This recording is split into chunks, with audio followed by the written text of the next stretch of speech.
Hi, everyone, and welcome back to Big Blonde and Beautiful, the podcast. If you're new here, my name's Karolina, and each episode I discuss a piece of media with fat representation in it, and ultimately decide if it's positive or negative. This episode, we're going to be discussing the movie Spy, but before we jump to that, I'm very excited to introduce my guest for this week, Jordan Myrick. If you don't know who Jordan is, you are missing out. Jordan is a comedian, actor, writer, podcaster, and content creator. They're known for their work in comedy and improv. Jordan hosts Gastronauts, which is a comedic culinary competition show on Dropout. She's also a familiar face on Good Mythical Morning as a writer and on-camera personality. And they are one of the co-hosts of my favorite podcast, Happy Wife, Happy Life, where they and their wife, Kendall, give relationship advice. So thank you for being here. Thank you for having me. That's so nice of you. I can't believe anyone wants to listen to me and my wife talk. I suck at listening to podcasts like consistently. I'm pretty sure I have listened to every single episode, including the one today. Wow, that's so nice. Thank you so much. Kind of obsessed. I'm also a Patreon member. I'm a soulmate, so. Oh my God. Okay. Well, then you know what's up, and I really appreciate it. Yeah. I was like, what made me reach out was when you were talking about, I think it was like Chicago or something, in one of the episodes where you guys were reading hate comments. And you were like, people say that I'm like, plus size or whatever, and I don't fit into that role. But I was like, well, we can talk about that. People always got stuff to say about my weight. It's exhausting. Mm-hmm. So how did food content become such a major part of your career? I have always been really into food. I lived in places where food was a huge part of the culture. I'm originally from New Orleans, and my family is from that area. And it's such a big food city. I would argue the best in the world. And I moved around a lot growing up. So a lot of times I would go to places, and our first kind of introduction to the area would be through the food, because it was an accessible and easy way to learn about where we were now living. Yeah. And both my parents cook. So my whole family's really into food. It's always been a big part of my life. I've always loved cooking. I would make little cookbooks when I was a child, where I would experiment with things that we had in our pantry, and then be like, these canned baby new potatoes covered in blue cheese dressing are unbelievable. I've got to write this recipe down. So it was always something that was really big in my life. And then in college and after college, I worked in restaurants, pretty much doing everything you could do. I've been a server, a host. I've done delivery. I've worked food festivals, and I've worked in food trucks, and I've opened restaurants, and just always food has been very near and dear to me. And then in terms of it becoming a thing that I did more publicly, when I got my first job after college, it was touring with the Upright Citizens Brigade, which is an improv theater that's based in New York and LA. I would document on my Instagram, and at that time I called my Instagram Tour Tastes, and I would document different regional specialties we would have on tour. So the garbage plate in upstate New York and things like that. Mm-hmm. And I've always been really interested in the food that makes the place the place. I think that's really exciting to me.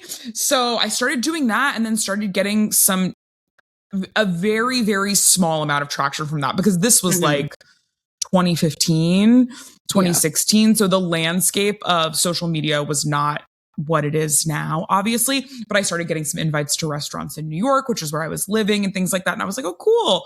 And just kind of kept up with it. And then did that in tandem at the same time as comedy and acting.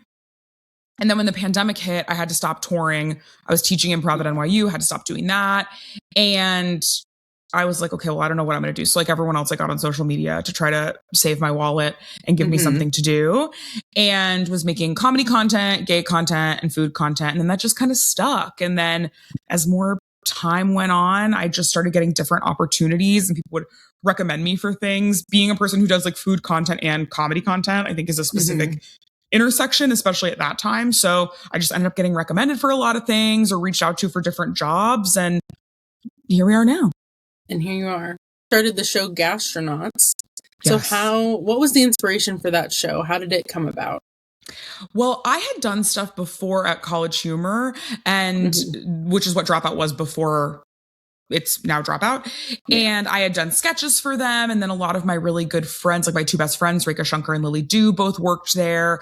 And so I was involved in that world. And really all the people there I had known for many, many years because so many of us had been comedians in New York for a really long time. Mm-hmm. And so I did things there. And then I would see Sam Reich and he would be like, hey, when are we going to do a cooking show? When are we going to do a cooking show? And I'd be like, haha. I don't know. It's up to you. You're the boss. I have no control over anything. And then one day he just randomly reached out to me and he was like, hey, do you want to pitch challenges, like weird food challenges for a cooking show? And I was like, sure. So I pitched ideas. And then I want to say like a couple months later, he was like, what if you hosted the show? And I was like, okay, great. I think that was you like vetting me with those initial pitches because after the fact, I was like, there's no show. So I don't know why you're collecting pitches for a thing that doesn't exist. But I was like, yeah, great. And then they were very quickly like, so no one here has any experience doing anything in the culinary space. So do you also want to creative produce the show? And I was like, yeah, great. And we brought in the director, Morgan Evans, who is my work husband. He's unbelievable. I have the most incredible working relationship with him. He's such a talented director and great person. And we brought in a culinary team of people that are just like absolutely unbelievable. And so many people that work on Gastronauts like also work on Top Chef or all of these like really high level cooking shows. Our lighting team, our cam team, like everyone's so unbelievably talented. So they made it a lot easier. But yeah, Dropout was just like, we kind of want to do something with like comedians and like crazy food challenges. Yeah. And then we built it out from there.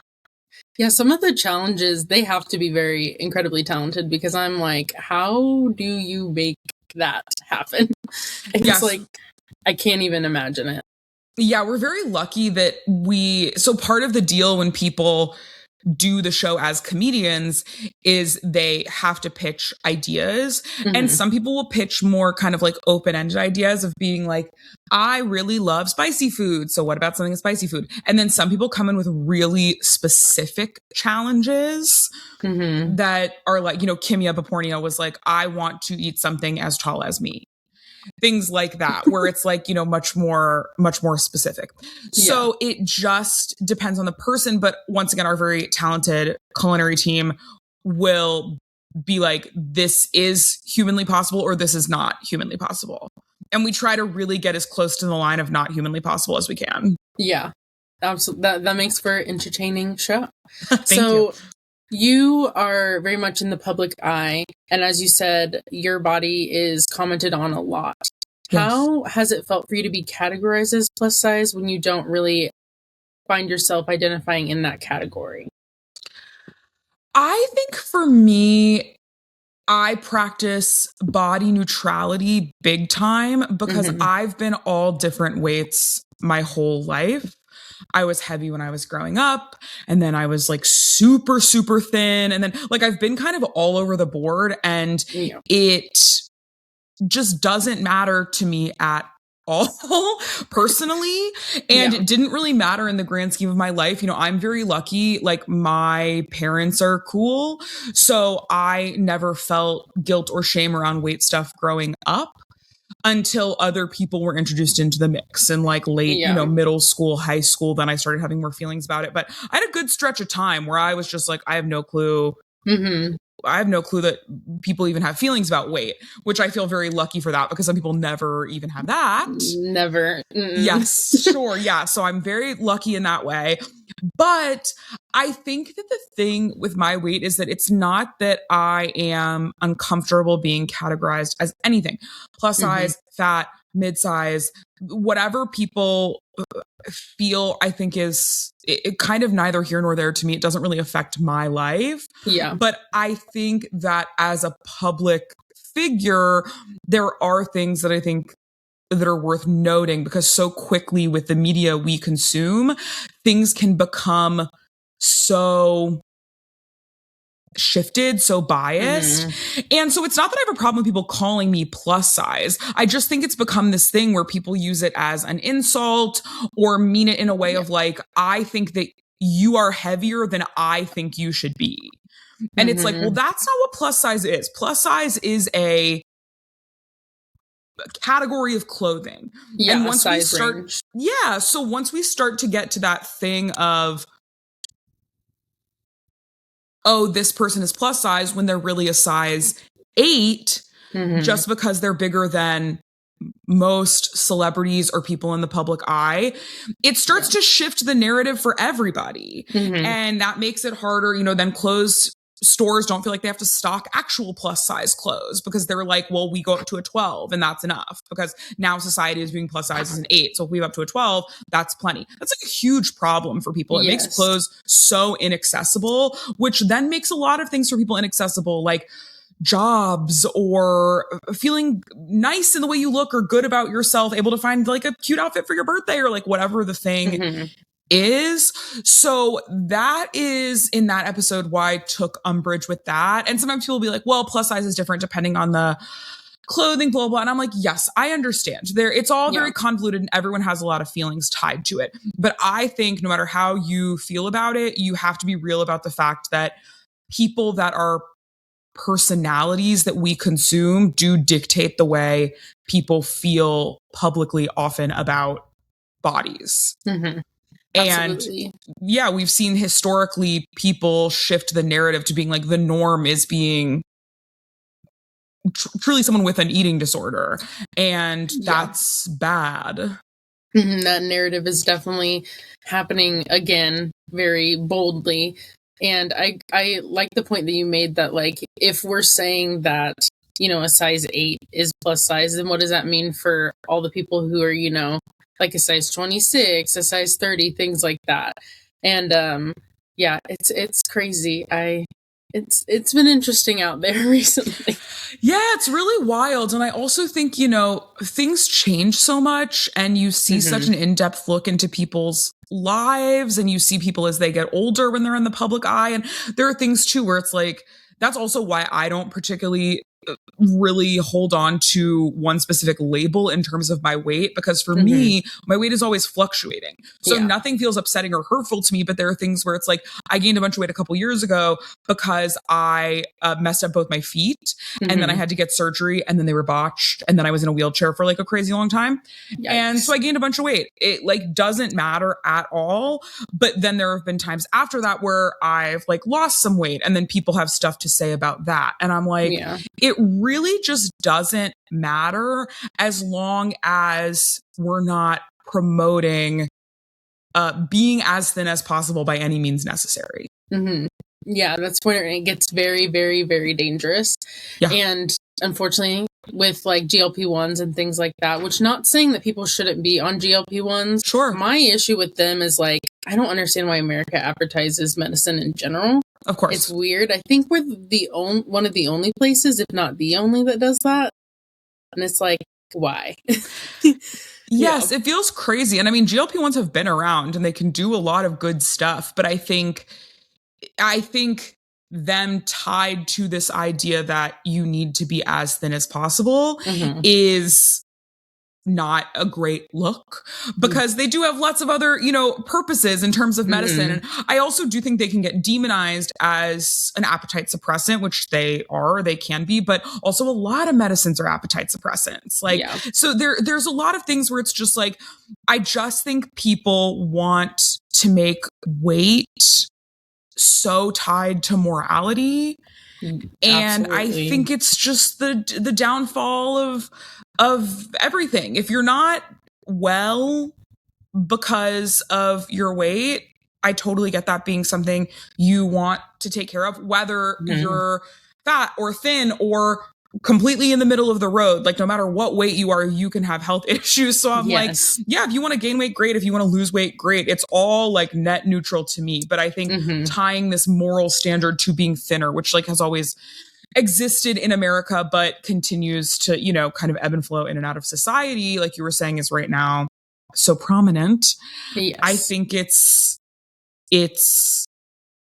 so unnecessary. It's not helping anyone. No, it's putting the focus on things that aren't important, because there's so much going on in the world, and especially America right now, that we need to be focusing on way more than what dress size someone is. And it's just distracting us from the real issues, I feel like.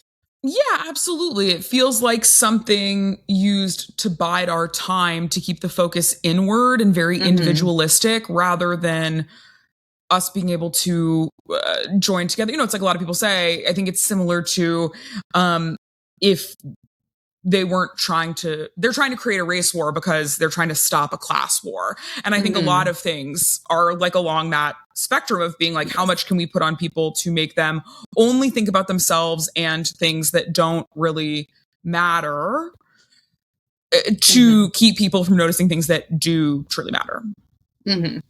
Yep. And it's unfortunately a very big problem. I mean, I feel like it always kind of is an underlying problem, but right now it seems to really be in our face. So I'm hoping that, we can move forward and come together. Fingers crossed. Yeah, things are really crazy and everyone can't get on the same page, but I hope that everyone just, I sound like a parent. I'm like, I hope everyone tries their best. I hope we can put our differences aside, and I hope people can really start being mindful, because I think it's just like crazy to me. I'm like, why do you care how much someone weighs? Why do you care if somebody's gay or trans or like why? I'm just like, what does anything matter? We like don't have healthcare. And like there are kids that like go to school and cannot afford to eat. That's crazy. Why do you care what someone else looks like? It doesn't matter. We have families being like torn apart and all these horrible things like a war. And we're worried about what people's size are. And I agree with, and I think there needs to be more people with your mentality of like, just do your best. And, that's all we can ask for. And it's just the fact that people are so focused on those things and they're so worried about other people. That's always been weird to me. Like when people comment on my stuff, I'm like, you could just like scroll past. Hell, you could block me. I don't care. I've never had feelings about a stranger unless they were being like rude. Yeah. So I've never ever looked at anyone and thought anything about them other than like, that's a cool shirt. Or, hey, that's kind of a weird tattoo. Whatever. Like, but nothing like I would ever need to comment on or really think about more than one singular second. Yeah. But I also think that people get so panicked, it's kind of like once you start paying attention, it's so hard to stop paying attention. It doesn't mean you should stop paying attention, but it's like you can pretty quickly get to a place where you're like, wait, I wish I was dead, because like everything can be so bad. Yes, so I also think that some people keep their concerns surface level because it's not harder good, to but look. it's harder to look deeper. Absolutely. We're talking about the movie Spy today. Perfect. So in case people haven't seen it, I'm going to give a little synopsis before we get into it. So Susan Cooper, who's played by Melissa McCarthy, is an unassuming desk-bound CIA analyst who volunteers to go undercover to infiltrate the world of deadly arms dealer and prevent a global disaster after her partner Bradley Fine is compromised. As she tracks the villainous Raina, I forget how to say it, Boyanov, yeah. Yeah, okay. She must navigate dangerous situations in the field, often while managing the interference of rogue agent Rick Ford. And that's what the movie's about, in case people don't know. So why did you choose this movie?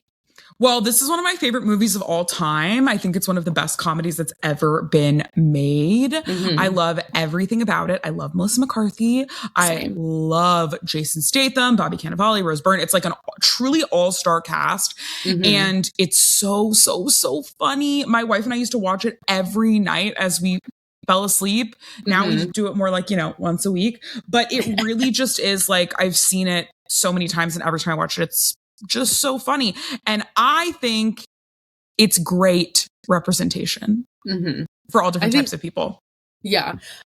So this was my first time watching it. So what did you think? Before. I liked it. I like Melissa McCarthy's things in general. I mean, I'm a huge fan of Gilmore Girls. I love Suki so much. And then her comedic stuff, love it too. My mom is less of a fan of her comedic stuff. She doesn't like the raunchy sort of jokes. But I saw that, I started watching it in my room, and I was like, Miranda Hart's in this, and my mom's obsessed with Miranda Hart. So I was like, you should give this a shot and watch it with me. And she ended up really liking it too. So there you go. It's so funny. And you're seeing all different types of bodies, which I think is important to bring up. You got Miranda Hart with the tall representation. Yeah. Huge. Tall women. We love to see it. I'm 5'9". My wife's 5'11". You love to see it. And Melissa McCarthy obviously has always been plus size. Jason Statham, short king. We love to see it. Oh, short? Yes. Oh my God. Let me tell you exactly how short he is. He's like the same height as her. Most actors are short though. Like when you meet actors in real life, you're like, whoa, why are they so tiny? Jason Statham is generally listed as 5'10", but some sources suggest his real height might be closer to 5'8". Okay. Like, so he's 5'6". Is what so he's 5'6". Me. Yeah. Yeah, absolutely. He's like smaller than me. So he's like smaller. I love to see it. Allison Janney, you got Allison Janney in there, another tall queen. Yes, I love Allison Janney so much. So do I. She's amazing. Yeah. Sorry, my throat is... I'm also dealing with... I just... I worked at a daycare. I just ended that job. Oh my God. And so... I'm still getting over everything. It's so hard to be around children and not be sick all the time. It's basically impossible. But yeah, I have 3 nephews and they're all disgusting. What ages are they? They are, God, I can never remember because it changes so fast. And I do spend a lot of time with them. One is almost 2. Okay, yeah. One is 5 and one is 4. Mm-hmm. Prime gross phases. Nasty. Where they don't understand, like, cover when you cough or wipe your nose with a Kleenex, not your hand. Things like that. Absolutely disgusting. So nasty. Yeah. So I'm still trying to get over that. So hopefully I can get over it. And with this new job, I got a corporate job. I want a creative job, but the market's not great right now. It's not all it's cracked up to be all the time. So no, I understand that. And so, so hopefully that will help. But speaking of corporate jobs, little transition. So perfect. Seamless. Susan, yes, exactly. No one saw that coming. Susan Cooper, she starts off at a desk and she helps Bradley Fine by talking to him. And she immediately, right off the bat, is very intelligent. Like, she's like making decisions left and right. And honestly, I immediately was like, I know I'm going to like this movie.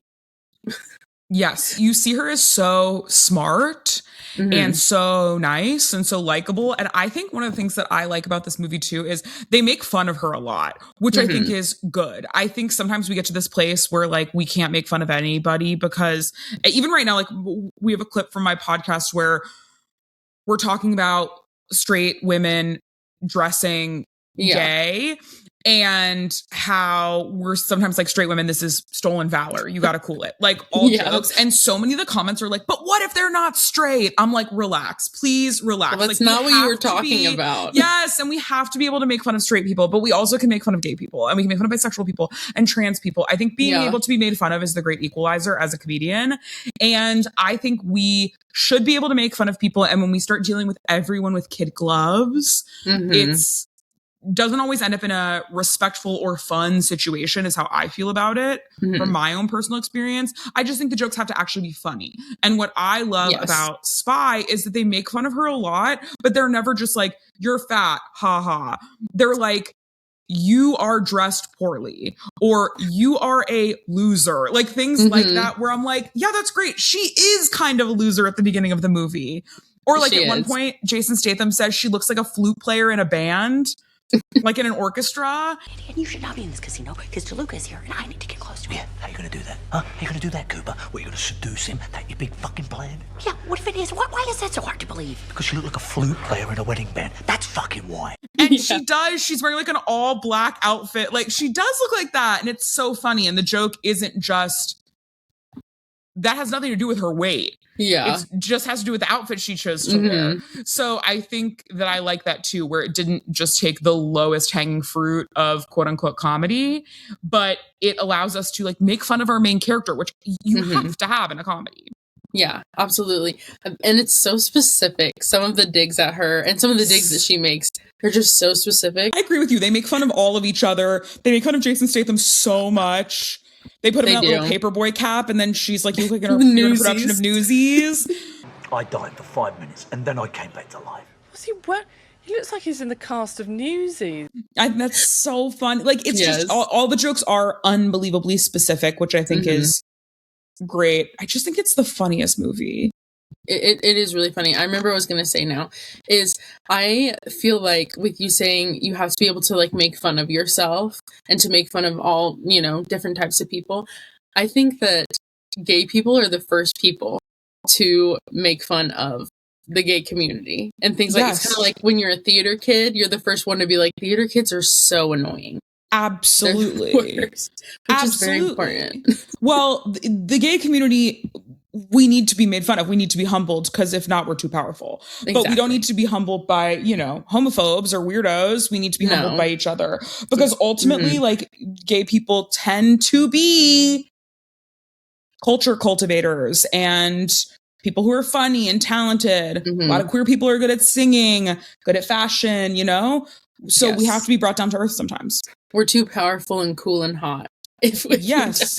Literally, yes.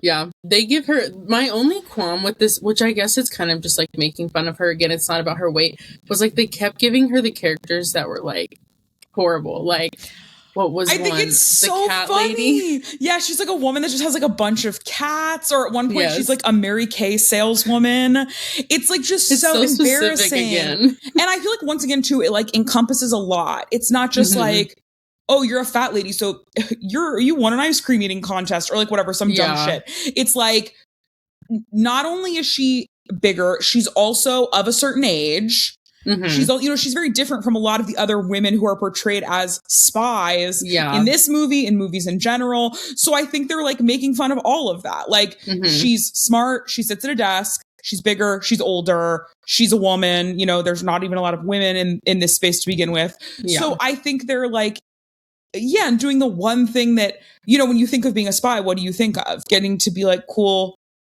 hot and sexy, and your name is like Anastasia, and you're wearing a leather suit. Instead, she has to be a woman wearing a big cat sweater on vacation after her husband died. Horrible wig. Yes. So awful. It's like so funny. It's so degrading, but she has to do it because she's a so much better partner. Yeah. And spoiler alert, I was gagged when I don't know why I didn't see it coming. When I said, "Sir, what are you doing here?" Yep.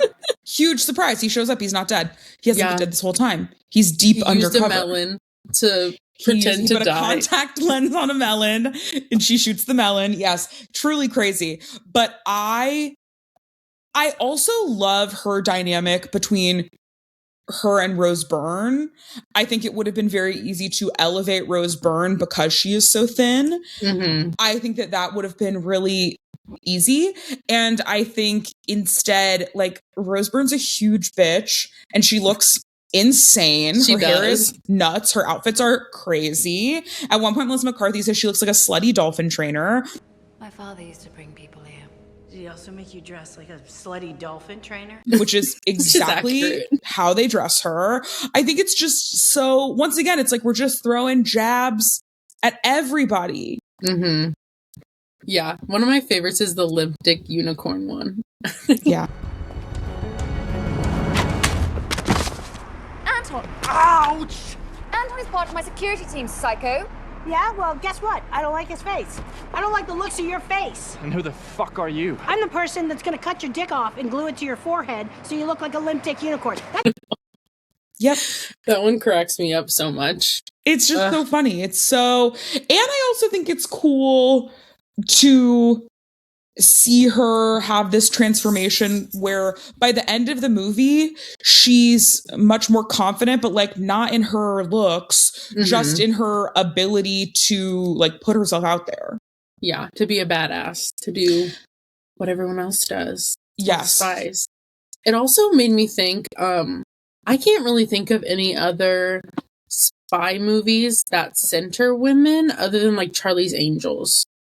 And then this one. Yeah, Charlie's Angels, I guess, women have a big role in the James Bond movies, depending on like what movie and what franchise. They're still obviously like, side characters, I guess, but some of them have like bigger roles. I'm trying to think. I'm going to Google it. Women's spy movies. Oh, Atomic Blonde. Oh, yeah. That one was cool. Yeah, you got a couple. You got Mr. and Mrs. Smith. Oh, yeah, that's a good one, too. You have a couple of them, but it's obviously skinny. much more. Well, everyone's skinny I can't find a single one where people aren't skinny. There's like one or two where people are old. Yeah. You got like Helen Mirren in one or two of them. But yeah, everybody's definitely super thin. Mm-hmm. Because only thin people can be spies. But Melissa McCarthy said, no. I'm going to be amazing. And she was. And she breaks the stereotype by being like very athletic. And there are a couple clumsy moments, but it's not like, overplayed. Because in a lot of movies with physical comedy with fat actors and actresses, it can be like, oh, they're so clumsy because they're fat. And I don't think that that's the case for this movie. No, I think she's like a very normal level of clumsy. And I think a lot of her clumsiness comes from her being insecure. And I don't feel like her insecurity lies in her weight. I feel like it lies in her ability of her skill level, which is so high. I mean, she's unbelievable with a gun. Literally. Or without a gun. The training video where she just like demolishes everything. Yeah. Sarah, I can't even. Is that me? I can't really. Stupid gun! Yeah! Somebody definitely sped this up. Camera angles and stuff make. Okay. Ouch. Out of context, that's, I must have. Yes, absolutely. In hand-to-hand combat. And then another thing that is kind of rare in movies that center around fat people is she has a bunch of love interests, I would say. They're interesting, but they're there. Yes, she definitely is the object of desire for one person throughout the whole movie. Mm-hmm. What's his name? Aldo. Yes, who I think is so funny. I think they did a really good job of making him a pervert in a way that's funny. Mm-hmm. And I like that. Sue me. So I think he's very funny. And then, I mean, by the end, Bradley Fine, her partner, who's a dumbass, who's played by Jude Law, is like, maybe I do love you. And she's like, bye. And then spoiler, in the end credits, she has sex with Jason Statham. Which is crazy. She's like, and he said, you loved it. He says, you loved it. I would pay every single dime of my family's money, every single dime that my wife and I have saved. I would sell our home to watch Melissa McCarthy and Jason Statham have sex. There you go, guys.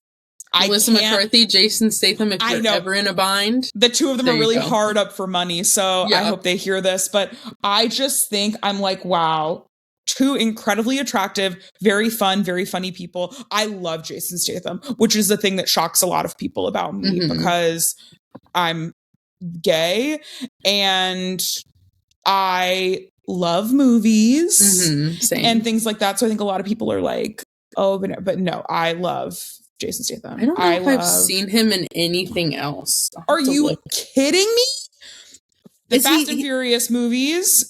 I've seen one Fast and Furious movie because I was forced to for a film class.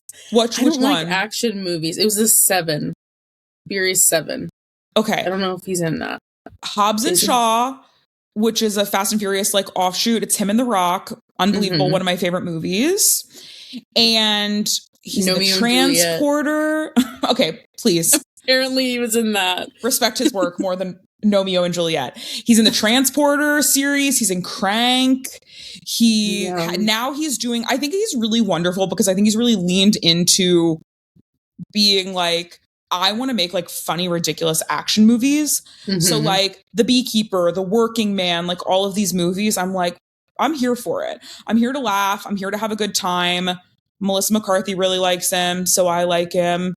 I just love anyone who can have fun in this industry. This industry is so bad, and there's such a limited amount of joy you're able to have. And I think Jason Statham has worked so hard for so long, and now he gets to do whatever he wants. And like part of that is like having a fun career where he gets to be like, okay, cool, I'm going to make this like insane movie about a guy who's a beekeeper who kills a bunch of people because they hurt his friend, who I believe is played by Felicia Rashad. Like, that's fun. Like, I just think that's a good time. He also has like a very beautiful wife, or I don't actually think they're married, I think they're partners, but they've been together forever.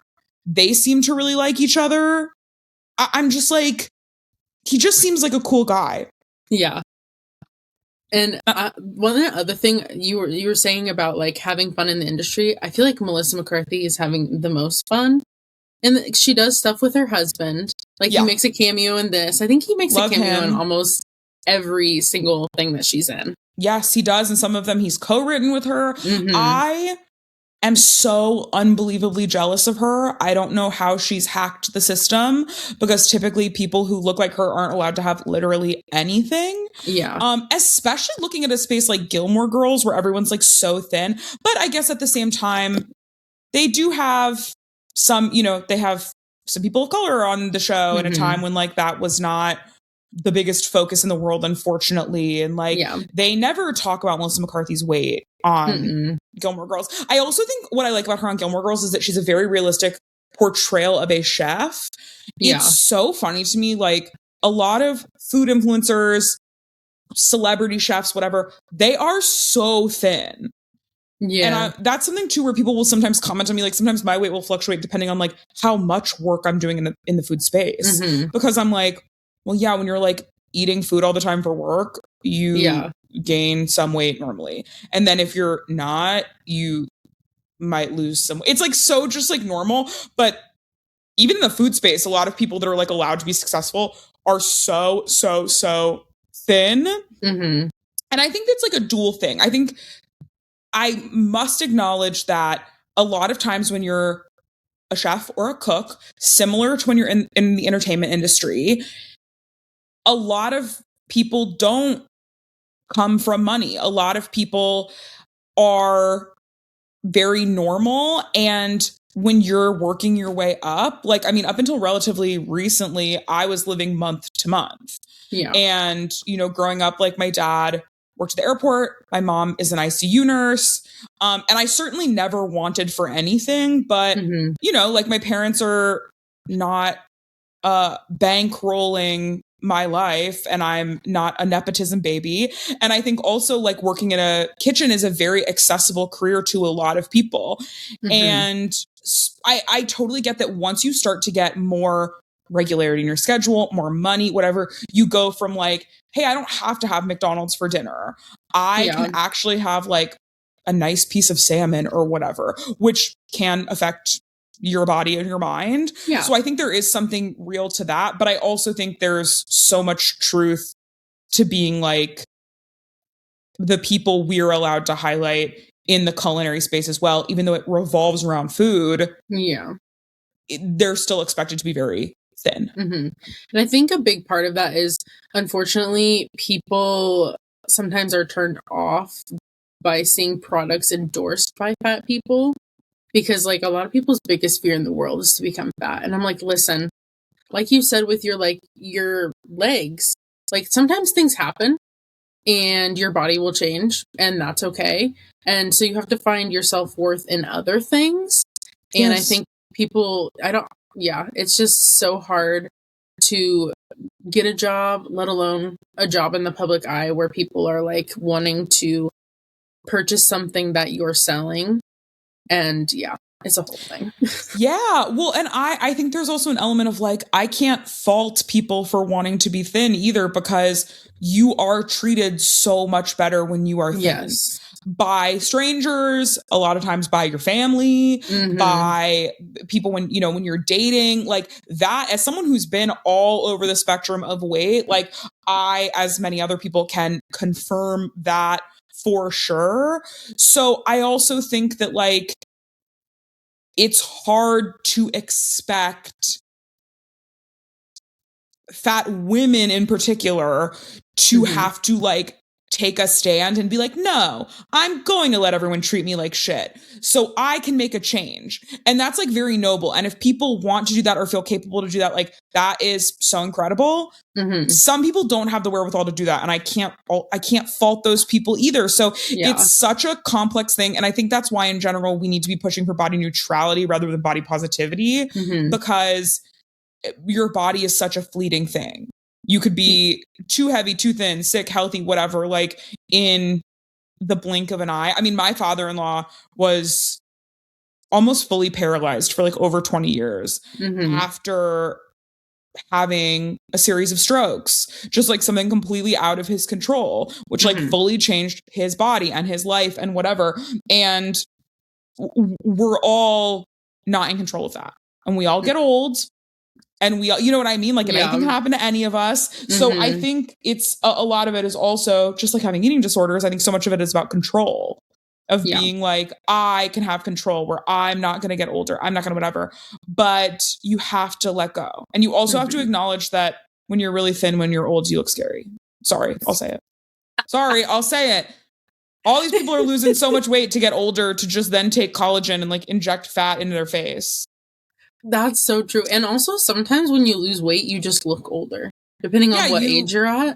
Can look like the mom from Coraline when she's the other mother. It looks scary. When you have no fat in your face, it can make you look truly haunting. So I also don't think that's something that everyone needs to strive for. No. And if you look like that naturally, that's awesome. Then you look like a Tim Burton character and that's cool too. But I think in terms of glorifying the way that people look, I do feel like, especially in Hollywood, it's kind of like a battle to the death of, would I rather look old or would I rather look fat? And the answer is, we will all be one and or the other. And it doesn't matter. We're all going to die and we're all going to have things that affect the way we look. So we have to simply chill. Yeah, and just be kinder to each other because, like you said, things happen. Circumstances change. I also tend to be more like, I don't know if the lenient's the right word, when it comes to celebrities, because I'm like, you are constantly under the public eye, and I get a break, and even when I get breaks, it can still be a lot if like a certain clip or something's getting a lot of traction and I'm getting a lot of hate comments. So like I can't imagine being under that scrutiny all the time. And you then also on top of that have the money to do something about it. And absolutely. Like the sucky thing is like that's not fixing the problem. The problem is people's attitudes towards, you know, fat people, disabled people, trans people, things like that. And that's not changing if you're, losing weight, for example. But I do understand, like you said, you are treated a lot better. And I think it's so hard too, because there's a lot of things where it's like, you know, I see so much discourse right now online about like plastic surgery. And whether or not plastic surgery is a feminist act and and all these things. And I think the reality is like, is plastic surgery a feminist act? Probably not. I don't know. But I also don't think the burden should be on women or femme presenting people to have every single action scrutinized and determined whether or not it's a feminist act. I think that that's not feminist. And scrutinizing each other all the time. And it's just like holding, you know, those people, their feet to the fire so much more and so much regularly than men. And, you know, things like that. So I think it's kind of like, once again, I'm just like, I think we have to try to be body neutral. And I think that's a good way to start. And there are things where it's like, if somebody really wants a nose job, I'm like, that's your business. It's really not for me to tell you whether or not that's right or wrong for you to have a nose job or for me to make you feel bad because you want to have a nose job. And I also don't think celebrities should have to be open about every single thing they do. No. I think it crosses a line really quickly about, you know, people want a look into things. My wife gets a lot of Ozempic claims because she gained a lot of weight after her dad died and then was not, and she was very depressed. And you don't only gain weight because you're depressed, but that happened to be, you know, a thing for her. Mm-hmm. And then to kind of get out of that, she started working out multiple times a week. And then over the course of 2 years, lost like a decent amount of weight, not with the goal of trying to lose weight, but because, you know, and then you have people in her comments being like, you need to tell us what, you know, whatever. And it's like, it's actually like very personal and no one's entitled to it either. And I think we need to just like be more aware of how we speak to people on the internet, I think is a big thing, how we speak about people. And I also think there's a huge difference between someone losing weight and someone like really glorifying thinness. I think those are two different things that a lot of times now get really conflated, in my personal opinion. Yeah. Because once again, to me, losing weight is a morally net neutral thing. It actually like doesn't matter. Yes. So yeah, I don't know. It's so hard to say. It's all annoying, but I do think that we all need to be kinder to each other. And then you start factoring in like, you know, is plastic surgery a feminist act? Well, I don't know. Like a lot of trans people and non-binary people get plastic surgery. I don't really think that. I don't think it's either. I think it's just if it's your body and if you want to do that, okay. That's how I feel about it. Yeah. Well, and some people like, I don't know. Some people want to have like big, fake, massive titties. I don't know. Let them. Dolly Parton. Some people want to have no boobs at all. Let them too. It's kind of just like there are things that make people feel various levels of home in their body. And I think that obviously everything is informed by society because we live in a society. But I think you have to acknowledge that on both sides. You have to be like, yeah, I mean, like, what would being transgender or non-binary look like if we didn't have any societal norms around gender? I can't tell you because that doesn't exist. Yeah. Things don't exist in a vacuum. So we also have to be honest about that. So if you're demonizing people for being affected by society, I think you also have to acknowledge the fact that like, but people are affected by society and that's going to affect people to different degrees, to different levels of comfortability. Things like that. Yeah. It's even easier to have that scrutinization online because everyone has to have an opinion about. That's also something that drives me nuts. Is I'm like, not every video is for you. Yes. Is meant for you. It's like, it reminds me of an example of like someone shared like a recipe for like banana bread with nuts in it. Sure. And like, I'm allergic to nuts, and it's like, great. Okay. Don't make this then. It's not for you then. Yeah, I always think about the bean soup thing where the woman was like, this is my 9-bean soup. And then everyone was like, what can I substitute the beans for?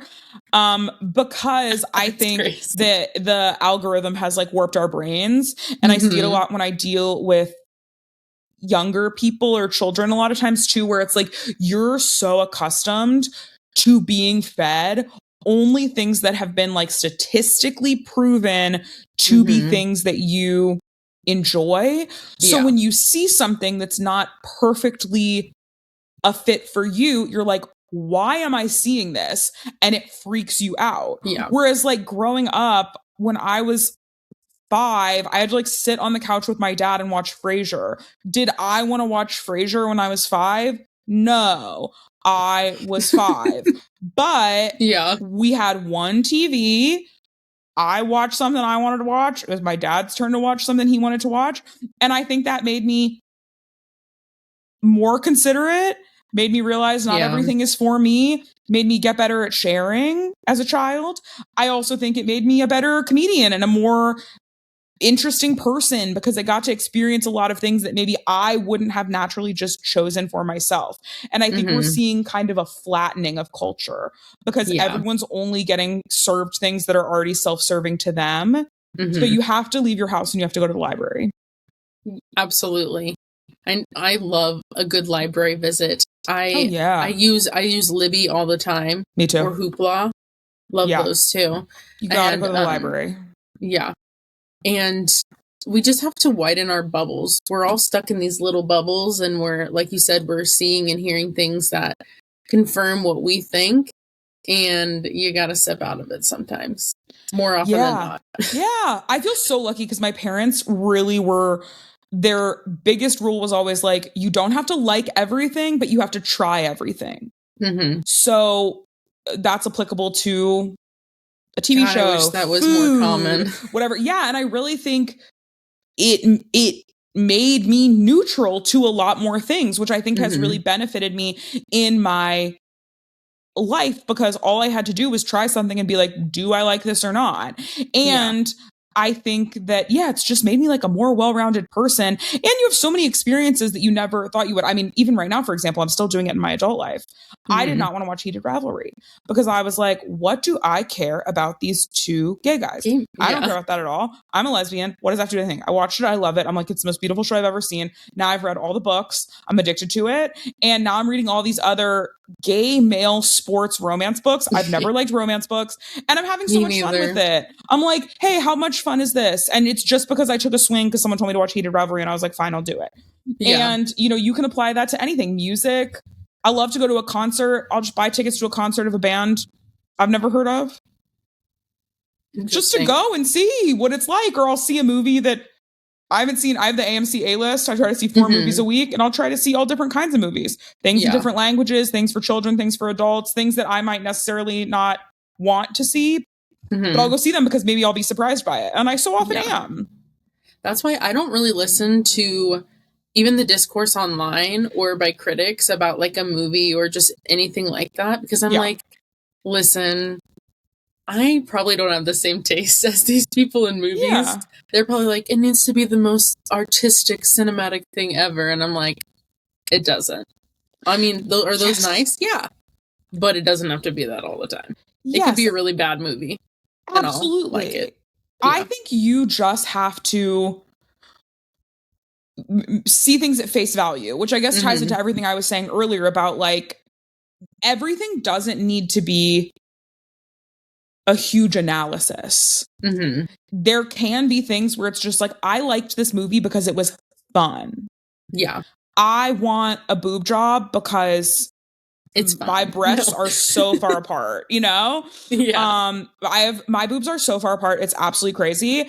And I have thought like, should I get a breast reduction? Should I have something done to them? Not because I'm like, oh, I got to get these honkers nice for the male gaze, but I'm like, these things are under my armpits. I got to get them, like tires of a car. I got to get them realigned so we're all going in the same direction. So I think there are things where it's like some things really require a lot of thought and a lot of effort, but also it's okay for not everything to have to be a New York Times think piece. Yeah, exactly.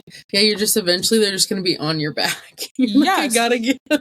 Absolutely, which is physically uncomfortable. Yeah, I feel like we should by now have a way for women to just like get a surgery where you can like pop them on and off whenever you want. And that's what we all need. And that's what we're all begging for, because depending on the outfit, the weather, or just my mood, I'm like, sometimes I'm going somewhere where I don't want to be perceived.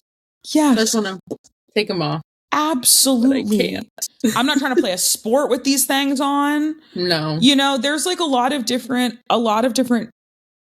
uses for removable breasts. Get on that, somebody who's smarter than me, because my cat is trying to get in. If you can hear that, let the cat in. But I have to assume that people with penises feel the same way, don't you think? Oh yeah. Wouldn't it be nice to have a removable penis? I think this sometimes too about even my arms. I'm like, wouldn't it be nice to be able to detach your arm so you can sleep on that side without having to sleep on top of your arm? Or for cuddling? There you go. Sometimes there's too many arms when you're cuddling. We just need to make every body part detachable. We all need to be like a Mr. Potato Head style I was just about to say figure. Mr. Potato Head. That's the future I hope for. I don't want my brain uploaded into a computer. I want my brain uploaded into a Mr. Potato Head. I can be any gender. I can wear any shoe. I think that's beautiful. That's the dream, guys. Here he is. He'll make an appearance. Beautiful. He's like, okay. You always want to be in my business when I'm recording, but then when I'm done, you're like, don't touch me. I mean, yeah, that's cats for you. It really is. I'm like, sir, I swear, I always cut it out because he does it every single I'm sure. I'm sure. like, sir, Is Angel in there with you too? Yeah. Angel. What's up, Diva? Aw. Hi, He's Baba. so good. What's going on? She was like, why did you just wake me up? It's okay. Because you need to be seen, girl. I know. She's so old. God bless her. Love that. She's so good. But, thank you. So going back around to the movie, you kind of already said it, but in terms of positive or negative fat representation, what would you say it is? I think positive. I think it's great. I think Melissa McCarthy so clearly had a heavy hand in it, and she's still such good friends with so many of the people that are in the movie, which I think tells you she felt really safe and good as an actor, which I think is awesome. Her and Rose Byrne are super close. Rose Byrne's married to Bobby Cannavale. They're like all friends, you know, whatever. Her and Jason Statham are pals. Like, I think that's so fun. And I think the movie is so funny. And even though it's raunchy and nasty and you see a dick, I think that we should be showing this movie to children so they could see that anyone can do anything. And also anyone cannot do anything. Jason Statham's an idiot in the movie who messes things up all the time. And he's like a hot, cool spy. And he's still a doofus. So everyone has the capacity to be hot and cool, and everyone has the capacity to be a doofus, and those two things live inside all of us, and I think it's really important to know. Embrace both sides of yourself. Yes. Embrace the duality. The two genders, yeah. Yes. Doofus and cool. Yeah, doofus and hot. Yeah.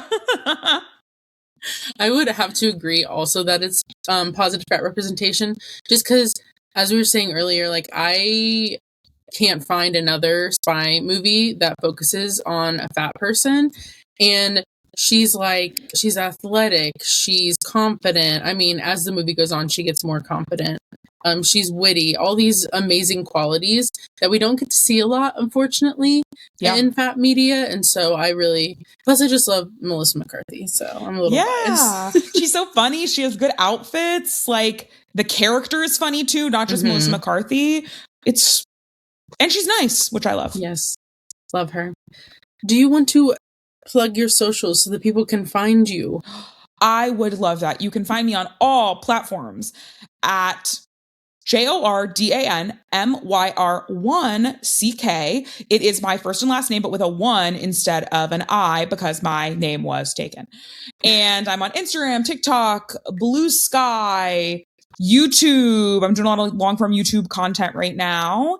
And you can consume my comedy, dating, and relationship podcast, Happy Wife, Happy Life, anywhere you get your podcasts, or you can watch it on my wife, Kendall Landreth's YouTube channel. Yes. And watch Gastronauts on Dropout. Watch everything I'm in.